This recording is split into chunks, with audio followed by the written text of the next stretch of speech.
Mick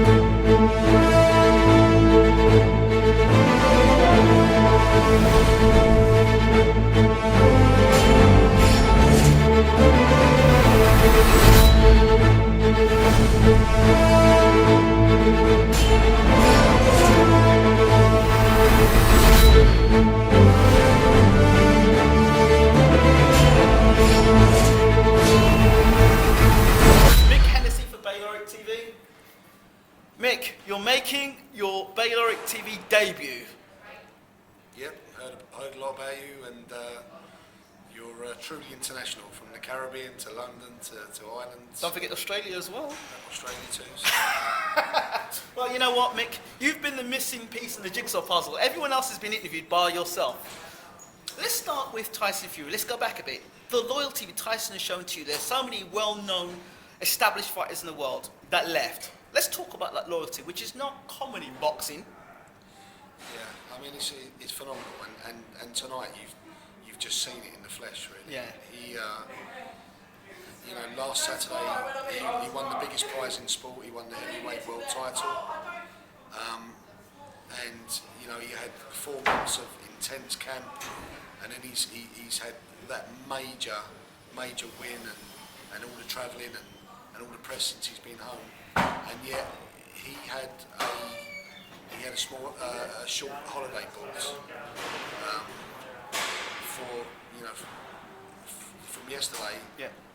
For quite a few days, and he actually cancelled that to come down here to support all of us, to support myself, Peter, Hughie, Lenny, to support this show, and he cancelled a holiday after winning the world heavyweight title to come down and support us, and that's the type of person he is. It means a lot. Now, there are a lot of promoters in the UK, a lot of promoters that have turned themselves into celebrities. You've been more of a quiet man in the background. But I'll tell you something, Mick. There was something that I saw, you going toe-to-toe with Vitaly Klitschko. That was something. That was entertainment at its best. You actually giving Vitaly Klitschko what for about the whole canvas thing. I have never seen, in my boxing time, a promoter so passionate, not only about the safety of their fighter, but actually in there as if they were fighting themselves. That's testament to you, Mick. Thank you. I'm not so sure it was toe to toe, it was more toe to belly buttons. The man's an absolute giant. I mean, look, he sort of come in and, he's obviously got an aura about him. And, Wait, hold on. This is the mayor of Kiev you're talking to, Mick. Yeah, the mayor sure, of Kiev. Yeah, sure, definitely, yeah. He's got an aura about him. He's, the way he carries himself, and he basically turned up as if to say, right, I'm here. This is going to be sorted, and it's going to be sorted my way, and that was kind of like a red flag to a ball, really. So, doesn't matter who it is. There's no backing down. So what gave you the confidence to do that, Mick? A lot of promoters would have said, you know what, we'll just do it Vitaly's way. Many promoters have done that. Many managers have done that. I mean, because it's Tyson Fury, really. Because of how special he is to me. Mm-hmm.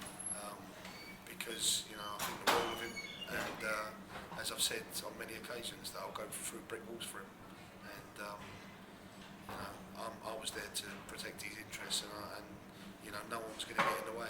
I tell you, another testament to the Furies is the fact that when you guys actually went kind of in collaboration with Box Nation, there were times people thinking, uh-oh, this is it. This is the moment the Fury's going to push Hennessey to one side and he'll go with Frank Warren. It never happened.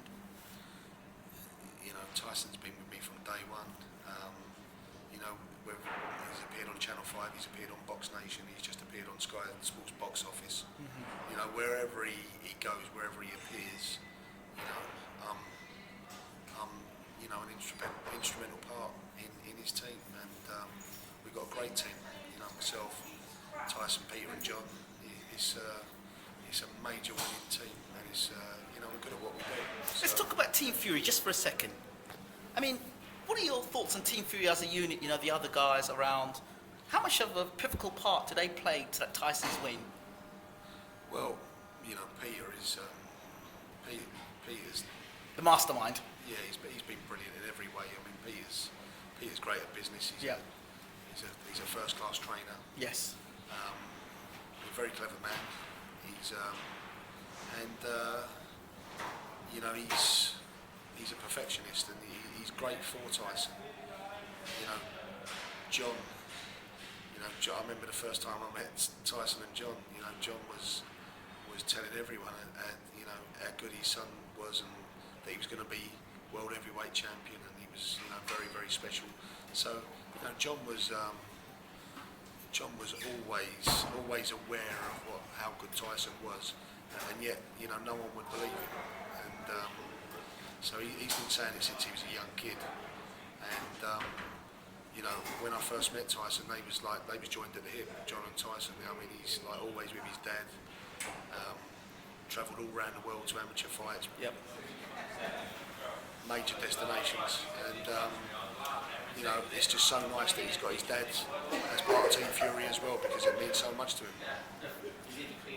The whole thing about the travelling thing, the travellers, do you think that's a big part of why Tyson's not getting the credit that he deserves? I think it must have something to do with it, yeah, definitely. It's a shame, really, because he's a great advert for anyone, really. For whoever it would be, he's a great role model, fantastic, and he's a brilliant, advert for the travelling community. And he's an icon, a role model. So, but I do think there's something going on, because there's a bit of a witch hunt going on at the moment, and it's all wrong. It's disgraceful. In terms of Hennessey Sport, have you got that power to start blocking certain journalists? To say, you know what, you're not supporting our journey, we don't really want this? Or would you say any press is good press? No, obviously that is the same, but I wouldn't say that. No, I think there's been, there's a few people with their knives out at the moment. There's agendas. There's a lot of jealousy, and it's disgraceful, really, because I'd like to think it weren't down to his traveller background, but there's something not quite right here. It's wrong. There needs to be looked into, because there's certain individuals that are driving a disgraceful campaign against him, and he's a genuine, caring, loyal, generous with his time, generous with his money person, and I'm going to make sure somehow that it stops. Moving swiftly on, the IBF situation. Is it possible that you could get a fight between Hughie Fury and Glasgow should that IBF strip Tyson? Well, next in line would be Glasgow versus Charles Martin. So, okay. Look, anything's possible. I'm just hoping that some common sense comes to the table with this. Okay. Hughie Fury's career, you now are guiding that now. Yeah. Where do you see that going for him in terms? Obviously, you'll say he's going to go on to become world champion, but how do you see this? He's not getting the fights that he really wants. What's going to happen in 2016 that's going to make that different, do you think?